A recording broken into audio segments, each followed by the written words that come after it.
Dan bagi muslim yang Allah SWT mudahkan punya perusahaan, lakukan apa yang Nabi SAW lakukan. Nabi SAW melakukan pada saat pertama hijrah ke Madinah untuk membangun pondasi negara. Kata ulama ini pondasi negara, pondasi masuk dalamnya kota, desa, segala macam. Dan juga pondasi perusahaan kalau zaman kita sekarang. Yang pertama beliau membangun Masjid Kuba. Nah, kemudian berapa hari saja setelah itu langsung bangun Masjid Nabawi. Baru hari pertama di Madinah, Madinah kota kecil. Langsung Nabi SAW bangun 2 masjid sebagai simbol. Jadi semua yang jadi pemimpin di satu wilayah harus punya masjid, jami' yang orang Islam bergabung. Perusahaan minimal punya musola, tempat sholat di situ orang bisa sholat, tamu bisa sholat, orang mampir bisa sholat. Kalau bisa bangun masjid besar bagus, alhamdulillah. Saya tahu ada satu building baru dibangun di daerah Jakarta Selatan di Gatot Subroto kalau nggak salah.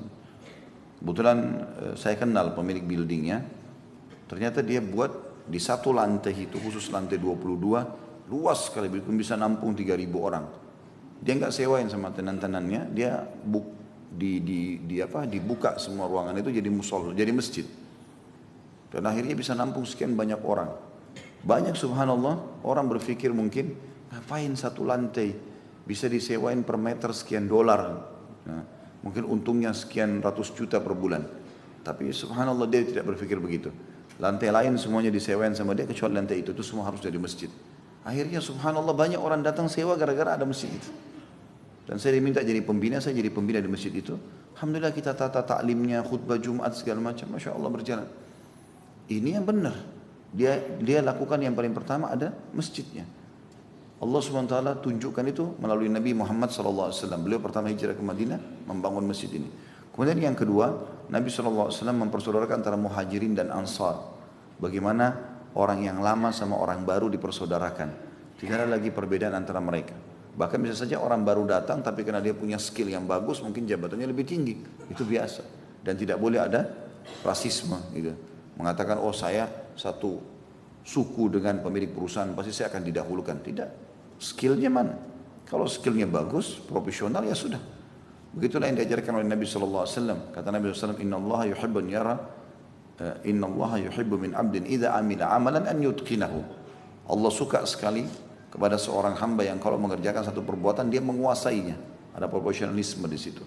Dia profesional dalam bidangnya, maka dia bisa mendapatkan jabatan yang tinggi. Itu wajar. Dan tidak boleh kita merasa, oh kenapa orang ini, saya sudah lebih dulu orang ini, baru masuk kok kenapa dapat jabatan dan segala macam itu. Sudah begitu Nabi SAW tunjukkan bahwasanya orang yang berhak mendapatkan yang lebih baik, ya lebih baik. Kemudian tidak boleh ada rasisme di antara mereka. Yang ketiga adalah Nabi SAW menulis perjanjian damai dengan orang-orang kafir Quraisy. Artinya kalau ada di perusahaan, kalau misalnya ada satu perusahaan, dia punya pegawai muslim sama non muslim, maka ini harus ada kesepakatan, ya kan? Tidak saling mengganggu. Kalau memang harus perusahaan kita membutuhkan tenaga asing atau tenaga orang non muslim, maka dibolehkan dalam Islam. Nabi SAW menggunakan jasa tawanan Badr. Di antara syarat mereka boleh bebas, kalau mereka mau bebas adalah yang bisa membaca dan menulis, mengajarkan cara itu atau ilmu itu kepada kaum muslimin, baru dibebaskan. Nah, kita boleh, kata para ulama, belajar dari orang non muslim kalau memang itu bermanfaat bagi umat, mengambil ilmunya lalu kemudian kita menerapkan di tengah-tengah umat Islam ini. Maka ini juga dibolehkan. Nah kalau ada seperti ini ada muahad, ada kesepakatan. Kita bisa tulis kesepakatan damai. Tidak ada orang Islam mengatakan kau ini Nasrani loh, kerja di sini kau harus muslim. Tidak ada itu. Karena dalam Islam konsepnya la ikraha fiddin, tidak ada paksaan dalam agama kita. Tidak ada dalam Islam diperintahkan wajib kamu harus begini dan begitu. Tidak ada dalam Islam itu. Jadi kita tidak maksudnya kau harus masuk Islam karena kau ada di negara kami, karena kau ada di kota kami, karena kau ada di perusahaan kami. Tidak ada itu dalam Islam. Tidak ada paksaan. Tetapi dia juga tidak boleh melakukan perbuatan ibadahnya di kantor misalnya. Ya, karena ini ritual tidak boleh misalnya. Maka itu semua termasuk hal yang baik yang diterapkan oleh Nabi SAW, dan ini kita tarik dalam aplikasinya tentunya. Ya, karena Nabi SAW lebih besar lingkupnya, dulu negara, tapi kita tarik kepada hal-hal termasuk lembaga pun bisa diterapkan fondasi yang baik ini.